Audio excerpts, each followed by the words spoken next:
ನಮಸ್ಕಾರ. ಸಿರಿಧಾನ್ಯ ಮೇಳಕ್ಕೆ ಬಂದಿದ್ವಿ ಇವತ್ತು.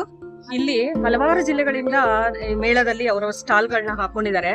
ಅದರಲ್ಲಿ ಒಂದು ಸ್ಟಾಲ್ ನನಗೆ ತುಂಬಾ ಇಷ್ಟ ಆಗಿತ್ತು ಅಂತಂದ್ರೆ, ನಮ್ಮ ರೈತ ಮಹಿಳೆ ಆಗಿರ್ಬೋದು ಅಥವಾ ಸಿರಿಧಾನ್ಯದ ರಾಣಿ ಅಂತಾನೆ ಕರೀತಾರೆ ಅಂತ ಅನ್ಕೊಳ್ತೀನಿ ನಾನು ಅವರನ್ನ. ಅವ್ರಿಗೆ ಮೊನ್ನೆ ಅಷ್ಟೇ ಮಿಲೇನಿಯರ್ ಅವಾರ್ಡ್ ಕೂಡ ಬಂದಿದೆ. ಅವ್ರ ಸ್ಟಾಲ್ ನ ನೋಡಿದೆ, ನಾನು ತುಂಬಾ ಖುಷಿ ಆಯ್ತು. ನಿಮ್ ಜೊತೆಲ್ಲೂ ಅವ್ರನ್ನ ಪರಿಚಯ ಮಾಡ್ಸೋಣ ಅಂತ ಅಂದ್ಬಿಟ್ಟು ನಾನು ಈ ವಿಡಿಯೋ ಮಾಡೋದಕ್ಕೆ ಶುರು ಮಾಡಿದೆ.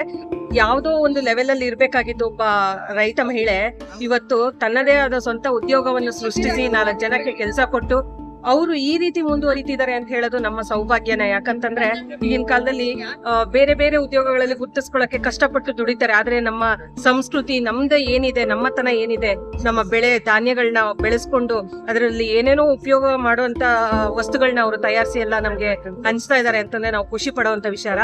ಬನ್ನಿ, ಅವ್ರ ಸ್ಟಾಲ್ ಇಲ್ಲೇ ಇದೆ, ಅವ್ರನ್ನ ಮಾತಾಡ್ಸ್ಕೊಂಡು ಬರೋಣ.